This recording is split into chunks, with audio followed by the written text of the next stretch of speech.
What if the rarest trait in the modern world is not intelligence, beauty, or power, but the ability to truly feel another human being? What if, in a society obsessed with speed, status, and self-interest, the most misunderstood people are those who still stop, listen, and care without expecting anything in return? This video is not about weakness. It is not about naivety. It is not about people who are easily manipulated. This video is about the psychology of empathetic people, the ones who feel deeply, love freely, and remain human in a world that often rewards the opposite. Empathy is one of those traits that everyone talks about, but very few truly understand. Many people believe empathy is simply being nice or agreeing with others or avoiding conflict. And that is not empathy. Empathy is far more complex, far more powerful, and far more demanding. It is the capacity to emotionally resonate with another person's inner experience while still maintaining your own identity. In my opinion, empathy is not learned the way we learn mathematics or language. It can be developed, yes, but for many people, empathy appears early in life, almost like an emotional instinct. Some people are simply born with a nervous system that feels more, notices more, and connects more. Empathetic people tend to sense emotional shifts in a room before a single word is spoken. They notice discomfort behind smiles. They hear pain hidden inside jokes. They feel tension in silence. This is not imagination. This is psychological sensitivity. Research in psychology suggests that highly empathetic individuals often have a more reactive mirror neuron system, which means their brains naturally simulate the emotions they observe in others. When someone is sad, they do not just understand sadness intellectually. They feel a version of it inside themselves. Personally, I see this as one of the most beautiful yet challenging human traits, one of the most striking characteristics of empathetic people is their ability to love without conditions. They do not calculate whether someone deserves kindness based on appearance, social status, or usefulness. They help because helping feels natural. They listen because listening feels right. When they hug someone in pain, even a stranger on the street, they are not performing an act of charity. They are responding to an internal emotional call. In my view, this kind of empathy reflects a deep internal security. It takes strength to remain open in a world that constantly teaches us to close ourselves off. Many empathetic individuals grow up feeling different. As children, they may cry more easily, ask deeper questions, or feel overwhelmed by conflict. Often, they are told they are too sensitive. Society does not always reward sensitivity, especially in cultures that prioritize competition, dominance, and emotional control. However, sensitivity is not fragility. Sensitivity is information. It is the ability to detect emotional data that others overlook.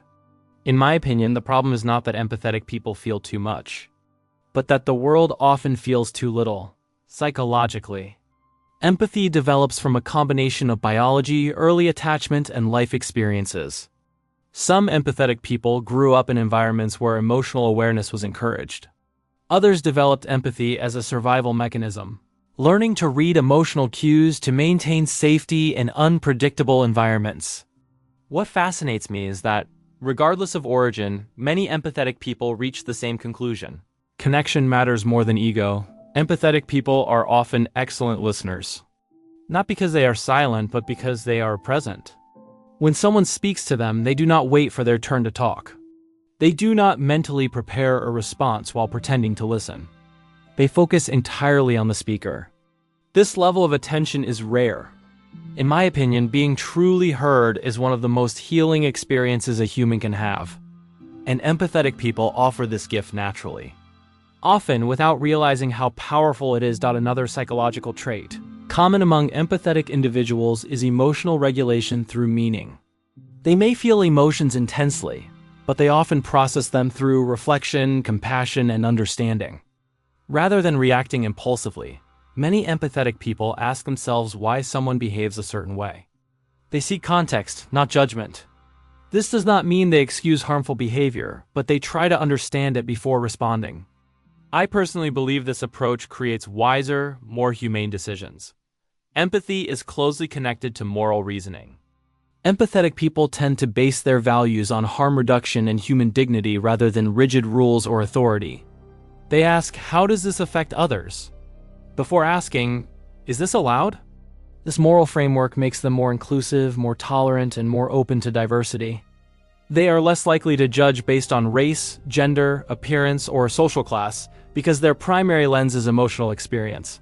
Not labels. However, empathy is not without cost. Highly empathetic people often experience emotional fatigue. Feeling deeply can be exhausting. When you absorb others' pain, stress, or sadness, it accumulates. Many empathetic individuals struggle with boundaries, especially when they are young. They may give too much, forgive too often, or neglect their own needs. In my opinion, learning boundaries does not make an empathetic person less kind. It makes their kindness sustainable. There is a common myth that empathetic people are weak or submissive. This could not be further from the truth. True empathy requires courage. It takes courage to remain compassionate in the face of cruelty. It takes courage to stay soft in a hard world. Many empathetic people are incredibly resilient because they have learned to face emotional pain directly rather than avoiding it.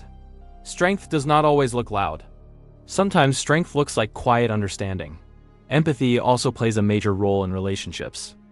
Empathetic individuals tend to form deep emotional bonds.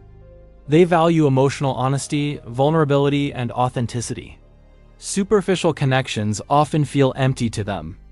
They crave depth, meaning, and real conversation. This can make dating and friendships challenging, especially in cultures that prioritize image over intimacy. Still, in my view, empathetic people would rather have a few meaningful connections than many shallow ones. From a neurological perspective, empathy involves multiple brain regions, including the anterior insula, anterior cingulate cortex, and prefrontal areas responsible for perspective taking. These systems work together to help individuals feel, understand, and respond to others' emotions. Empathetic people do not simply react emotionally. They integrate emotion with cognition. This balance allows them to care deeply, while still making thoughtful decisions. Asterisk. Empathetic people often struggle with injustice. They feel disturbed by inequality, cruelty, and indifference. This is why many are drawn to helping professions, creative arts, activism, or roles that involve care and connection. They are not motivated by power, but by purpose. In my opinion, societies progress not because of those who dominate, but because of those who care enough to imagine a better world. One interesting psychological aspect of empathy is that it can be selective or expansive. Some people feel empathy only for those similar to them. Highly empathetic individuals, however, often extend empathy beyond their in-group. They feel compassion for strangers, marginalized groups, and even people who are misunderstood. This expansive empathy challenges social divisions and encourages unity. I personally see this as one of the most important qualities for the future of humanity. Empathy does not mean agreeing with everyone. Empathetic people can hold strong opinions and boundaries. What differentiates them is how they express disagreement. They try to understand before criticizing. They prioritize respect over winning arguments. In conflicts, they aim for resolution rather than domination. This does not make them passive. It makes them emotionally intelligent. There's also a spiritual dimension to empathy, even outside religious contexts. Many empathetic people feel a sense of interconnectedness, as if human suffering and joy are shared experiences rather than isolated events. This perspective often leads to humility. When you recognize that anyone can suffer under the right circumstances, arrogance becomes difficult. In my opinion, empathy naturally dissolves superiority. Empathy can also influence how people perceive success. Empathetic individuals often redefine success as impact rather than achievement. They measure life by how many lives they touched, not how much they accumulated. This does not mean they lack ambition, but their ambition is aligned with contribution rather than competition. Personally, I find this worldview deeply refreshing in a culture obsessed with external validation. Of course, empathy must be balanced with self-care. Without it, empathetic people risk burnout, anxiety, or emotional overload. Learning to rest, say no, and prioritize mental health is crucial. Empathy should not require self-destruction. The healthiest empathetic individuals understand that caring for themselves allows them to care for others more effectively. In conclusion, the psychology of empathetic people reveals a profound truth about human nature. Empathy is not a flaw. It is not a weakness. It is a complex, powerful trait rooted in biology, experience, and values. Empathetic people remind us that being human is not about being superior, faster, or louder, but about being connected. In my opinion, in a world that often rewards indifference, choosing empathy is a radical act. If you are an empathetic person, understand this. Your sensitivity is not a mistake. Your compassion is not naive. Your heart is not too much. It is precisely enough. And if you are not naturally empathetic, remember this. Empathy can be cultivated. And the world desperately needs more of it. Because, in the end, empathy is what makes life meaningful. It is what turns strangers into stories, pain into understanding, and humanity into something worth protecting.